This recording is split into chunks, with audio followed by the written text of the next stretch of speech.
अस्सलाम वालेकुम dear student, उम्मीद करता हूँ आप सब खैरियत से होंगे। तो कल का लेक्चर जो हमारा था वो फ़ोन ग्रुप पे था। मैंने असाइनमेंट भी दी थी, तो बाज़ बच्चों ने असाइनमेंट जो सी है वो गलत बनाई है। तो बेटा असाइनमेंट कुछ इस तरह की थी कि आपने हर जो कमांड फ़ोन ग्रुप में पाई जाती है, जैसे कि bold, italic, underline, strikethrough, subscript, superscript, ये आपने बारी बारी एक एक चीज़ पे अप्लाई करना था। ठीक है, बाज़ बच्चों ने असाइनमेंट बहुत गलत बनाई है, तो उनको पॉइंट्स नहीं मिलेंगे। तो आज हम चलते हैं अपने नेक्स्ट लेक्चर की तरफ, जो कि है पैराग्राफ ग्रुप, और जो मज़ीद हमारे पास फ़ोन ग्रुप में प्रॉपर्टीज़ हैं उनको आज हम देखेंगे। तो स्टार्ट करते हैं। कल वाला लेक्चर है, इसको मैं ज़रा यहाँ से रिमूव कर देता हूँ। ठीक है, और मैं एक पैराग्राफ जनरेट करता हूँ रैंडमली।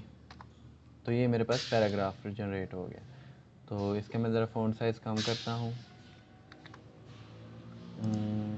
इसका मैं 12 पे फ़ॉन्ट साइज़ रख लेता हूँ, और ज़रा फ़ॉन्ट स्टाइल भी चेंज कर लेता हूँ। इसका जो डिफ़ॉल्ट है वो रख लेता हूँ।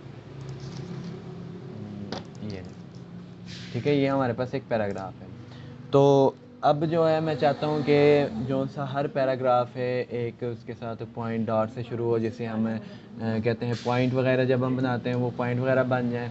तो मैं पॉइंट वगैरह बना, जैसे कि मैं कहता हूँ यहाँ नाम लिखता हूँ अली हसन साकिब, और इसके अलावा लिखता हूँ जैसे कोई भी नाम हो जाए, उमर, सलीम, कोई भी मैं इस तरह के नाम लिखा है। मैं कहता हूँ कि ये नाम जो हैं ये पॉइंट करेंगे, ये पॉइंट वगैरह बने, तो इसके लिए हम यूज़ करते हैं बोल्ड वगैरह पॉइंट बनाने के लिए। तो ये कुछ बोल्ड स्टाइल हैं, जैसे कि ये जो सा डॉट हो जाएगा, ये सर्कल बन जाएंगे। ये हमारे पास कुछ फ़ॉन्ट स्टाइल हैं। ठीक है, ठीक है। तो ये हमारे पास कुछ बन जाएगा। अगर आप इससे भी अलावा अगर आप करना चाहते हो तो आप यहाँ क्लिक करें डिफाइन न्यू बुलेट्स। तो न्यू बुलेट्स पे जब आप जाएंगे तो यहाँ आपने अगर पिक्चर लगानी है पिक्चर लगा सकते हैं, सिंबल्स लगाने हैं सिंबल्स लगा सकते हैं। ये हमारे पास सिंबल्स पड़े हुए हैं जो काफ़ी ज़्यादा क्वान्टिटी में पाए जाते हैं इधर।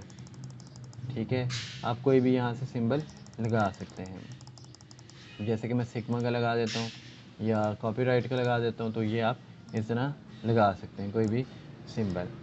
अब अगर मैं चाहता हूँ वो कह नहीं यार लिस्ट पे जितने नाम हैं मुझे उनकी गिनती करके दो। अब तो हमारे पास नाम थोड़ा, अगर ये नाम ज़्यादा हो जाए, मीन्स के ये 100-150 हो जाए, तो हम इसको इस तरह गिनते ही रहेंगे नहीं। उसका हमारे पास सोल्यूशन क्या, हम इसको बुलेट्स की बजाय नंबर्स दे देंगे। तो ये नंबर्स हैं हमारे पास, नंबरिंग। तो ये देखें, ये नंबर बना देते हैं। ठीक है, हमारे पास इस तरह के नंबर और अल्फ़ाबेट बन जाते हैं। अब बेसिकली नंबर है, मैं चाहता हूँ जी 1 से ना शुरू हो, नंबर मेरा शुरू हो 10 से।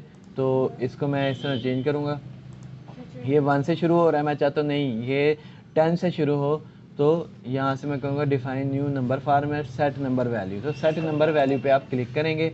यहाँ पर आप अपनी वैल्यू बताएंगे जहाँ से आप स्टार्ट करवाना चाहते हो। मैं 10 से करवाना चाहता हूँ, मैं यहाँ 10 ओके करता हूँ, प्रिंट कर देते। तो देखो 10 के बाद स्टार्ट हुई। अब कोई भी नंबर से इसको स्टार्ट करवा देते हैं। चेंज नंबर लेवल, आप इसका लेवल्स वगैरह चेंज कर सकते हैं। वो बाय डिफ़ॉल्ट हम जब टैब वगैरह में जाएंगे, यूटिलिटी में जाएंगे, तब मैं आपको ये बता दूंगा ये काम किस तरह होता है।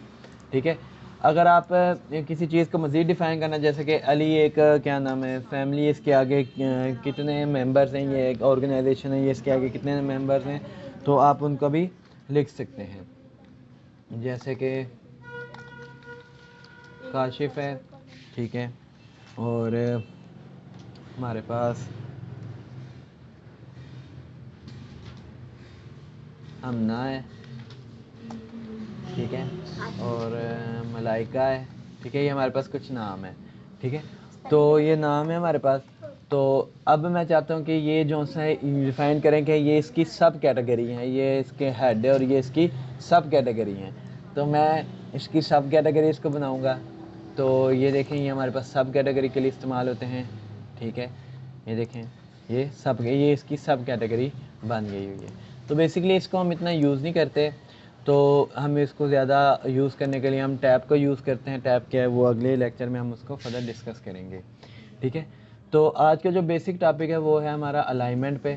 ठीक है, अलाइनमेंट, आपको अलाइनमेंट जो सी हैं एमएस वर्ड में आपको 5 किस्म के अलाइनमेंट्स मिलती हैं। ठीक है, अलाइनमेंट्स को डिस्कस कर लेते हैं। सबसे पहले अलाइनमेंट हमारे पास है जो क्या है लेफ़्ट अलाइनमेंट, बट इसको हम बाद में डिस्कस करेंगे, पहले हम सेंटर को डिस्कस कर लें। सेंटर अलाइनमेंट तो ये क्या करता है, ये हमारे टेक्स्ट को जो भी हमने लिखा होता है उसको सेंटर में ले आते हैं। तो देखें ये सेंटर में आ गए, इधर से भी सेंटर में, इधर से अगर आप ये पैराग्राफ को दोबारा लिखना स्टार्ट करें, मीन्स के मैं यहाँ जनरेट करता हूँ, इसको सेंटर में रखता हूँ, ठीक है।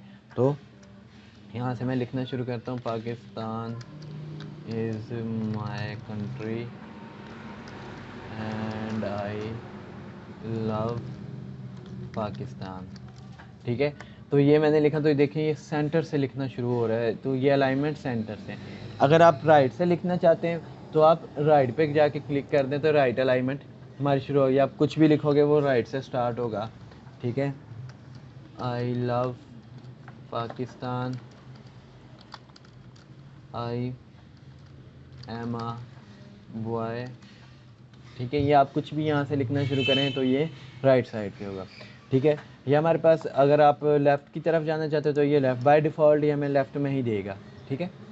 तो अगर हम इसको मज़ीद एबोरेट करें तो देखें यहाँ पर ये जो अलाइनमेंट है, ये देखें ये कोई वर्ड कम फासले पे ख़त्म हो रहा है, किसका फासला आगे जा रहा है, कोई इस तरह। तो इसको आपने अगर कंट्रोल करना है तो इसके लिए हम अलाइनमेंट यूज़ करते हैं। मैं ज़रा इसको एक मिनट सेट कर लूँ थोड़ा सा, इसको मैं एक ही पैराग्राफ में कन्वर्ट कर लूँ सबको। तो ये देखें ये यहाँ पर हमारे पास अलाइनमेंट, जिस तरह यहाँ पर हमारे पास इक्वल है, यहाँ पर हमारे पास अलाइनमेंट इक्वल नहीं है। तो इस अलाइनमेंट को इक्वल करने के लिए हम एक अलाइनमेंट यूज़ करते हैं जिसे हम कहते हैं जस्टिफाई, ठीक है। जस्टिफाई अलाइनमेंट यूज़ करते हैं, जितने पैराग्राफ को आपने जस्टिफाई करना है उसको आपने सेलेक्ट करना है। सेलेक्ट करने के बाद आपने यहाँ से जस्टिफाई के क्लिक कर देना है। तो जस्टिफाई क्या करेगा, यहाँ से भी इक्वल हमें कर देगा और यहाँ से भी इक्वल हमारे पैराग्राफ को कर देगा, ठीक है। ये हमें यहाँ से भी इक्वल कर देगा और यहाँ से भी इक्वल कर देगा। जस्टिफाई ये काम करेगा। अब अगर मैं कीबोर्ड ले आऊँ स्क्रीन पे ताकि आपको शॉर्टकट की का भी समझ लग जाए,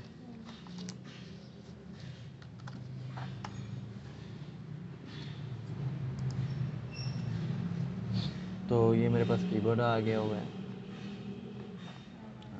तो यहाँ से मैं आपको बताता हूँ। अब अगर मैं यहाँ से जस्टिफाई करना चाहूँ तो मैं दोबारा अलाइनमेंट भी शॉर्टकट की पे डिफ़ाइन करता हूँ। तो ये मेरे पास पैराग्राफ है, मैं सब कुछ सेलेक्ट कर लेता हूँ, ठीक है। तो मैं रिड्यूस कर देता हूँ, ठीक है। अब अगर मैं सेंटर अलाइनमेंट करना चाहता हूँ तो मैं कंट्रोल प्रेस करूँगा, कंट्रोल के साथ मैं ई प्रेस करूँगा तो ये सेंटर अलाइनमेंट हो जाएगी, ठीक है। तो इसकी शॉर्टकट की क्या है कि सेंटर अलाइनमेंट की कंट्रोल प्लस ई। अगर मैं राइट अलाइनमेंट करना चाहता हूँ तो कंट्रोल प्रेस करके आर प्रेस करूँगा तो ये राइट अलाइनमेंट चली जाएगी। और अगर मैं लेफ़्ट करना चाहता हूँ कंट्रोल प्रेस करके मैं एल करूँगा तो ये लेफ़्ट अलाइनमेंट दे देगा। और अगर मैं जस्टिफाई करना चाहता हूँ, ठीक है, तो कंट्रोल प्रेस करके जे में प्रेस करूँगा तो ये जस्टिफाई कर देगा, जे, ये देखें जस्टिफाई। ये तो हमारे पास 4 अलाइनमेंट हो गई जो हमारे पास यहाँ ऑप्शन में भी अवेलेबल है। बट एक 5वीं अलाइनमेंट होती है जो हमारे पास यहाँ ऑप्शन में अवेलेबल नहीं है, उसको हम कहते हैं हैंगिंग जस्टिफाई, ठीक है। हैंगिंग जस्टिफाई की जो हमारे पास शॉर्टकट कमांड है वो है कंट्रोल शिफ्ट जे। तो हैंगिंग जस्टिफाई बेसिकली करता है कि हैंगिंग जस्टिफाई करता है कि जो सी लाइन्स है लास्ट वाली, बेशक एक वर्ड है, 2 वर्ड है या 3 वर्ड है, ठीक है, उनमें स्पेस डाल के उनको भी इसके इक्वल कर देते हैं। फॉर एग्जांपल हम करके चेक करते हैं, कंट्रोल शिफ्ट जे जैसे मैं प्रेस करूँगा तो देखिए इस लाइन को भी उसने इसके इक्वल कर दिया है, इनमें स्पेसिस उसने ऑटोमेटिकली डाल के इसको भी इसके इक्वल कर दिया। तो इस ऑप्शन को हम कहते हैं हैंगिंग जस्टिफाई, ठीक है। इसी तरह अगला हमारे पास जो है वो है बॉर्डर लाइन स्पेसिंग का है। लाइन स्पेसिंग क्या होती है, अब फॉर एग्जांपल मैंने ये लाइन लिखी, मैं चाहता हूँ इस लाइन के दरमियान थोड़ी स्पेस इनके दरमियान बढ़ जाए, ठीक है। तो उसके लिए मैं लाइन स्पेसिंग यूज़ करूँगा। लाइन स्पेसिंग देखें, जैसे मैं करता हूँ 1.15 की लाइन चाह रही है, मैं जैसे 1.5 करते हैं, 2.0 करता हूँ, देखें इनमें लाइन्स का फासला बढ़ रहा है, ठीक है। तो ये अलाइनमेंट के लिए यूज़ होती है, रिमूव अलाइनमेंट जो भी आपने यहाँ से हम करते हैं इसको अप्लाई। तो लाइन स्पेसिंग ऑप्शन आप यहाँ से स्पेसिंग भी बढ़ा सकते हैं। तो इंशाल्लाह इसको हम मज़ीद डिस्कस करेंगे अपने फर्दर लेक्चर्स में टैब को।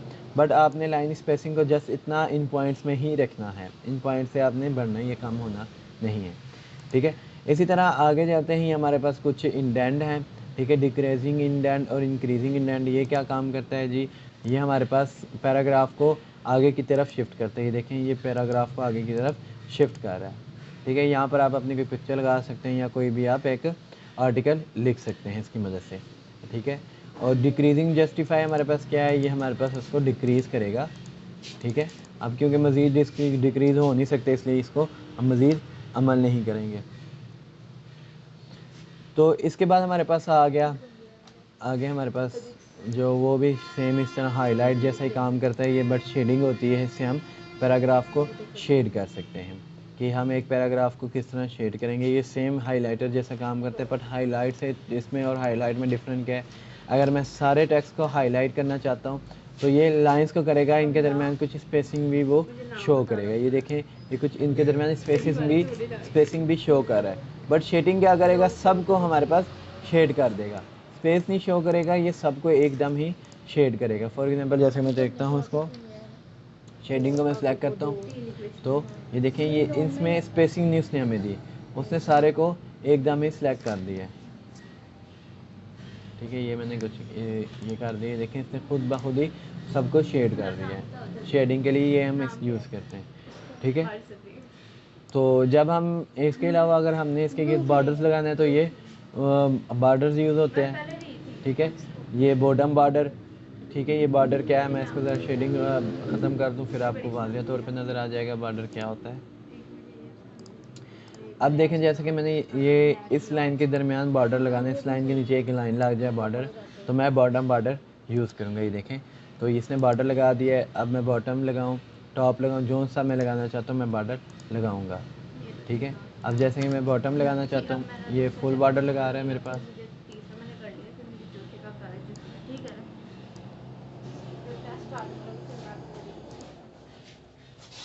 ठीक है। ये देखें, ये हमारे पास बॉर्डर का काम करता है, बॉर्डर को समझते हैं। मैं थोड़ा टेक्स्ट कम कर देता हूँ जिससे बॉर्डर को अच्छी तरह में समझ लग जाएगी, ठीक है। अब यहाँ से न्यू लाइन पे मैं टेक्स्ट जनरेट करता हूँ। ये हैंगिंग जस्टिफाई हमारे पास ऑप्शन ऑन हुई हुई है।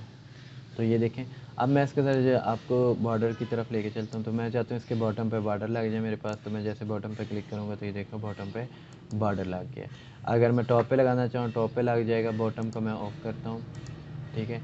ये बॉटम पे लगा देगा, ये टॉप पे लगा देगा, ये left right border, no border, ये सारे बॉर्डर को ख़त्म कर, आठ बॉर्डर ये सब के गिर्द बॉर्डर लगा देगा, ठीक है। आउटसाइड बॉर्डर, ये आउटसाइड और आर बॉर्डर में अभी आपको डिफरेंट नहीं समझ आएगी, जब हम इसको टेबल की फॉर्म में करेंगे तो आपको ये मज़ीद अच्छी तरह समझ लग जाएगी। ये बेसिकली हम एक्सेल में इसको ज़्यादा यूज़ करते हैं। जब हम एक्सेल पढ़ेंगे तो इसमें हम इस मज़ीद देखेंगे कि इसको और किस तरह इस पर काम किया जाता है, ठीक है। ये हमारे पास कुछ असेंडिंग डिअसेंडिंग ऑर्डर्स हैं, ठीक है।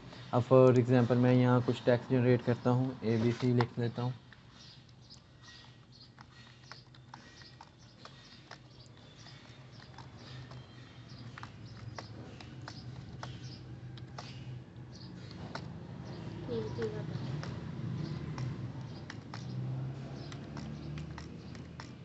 तो ये कुछ मैंने ABC जनरेट कर दी है, ठीक है। इसको मैं थोड़ा कम कर देता हूँ, बल्कि इसको मैं रैंडम ऑर्डर में करता हूँ ताकि आपको समझ लग जाए अच्छी तरह। रैंडम ऑर्डर में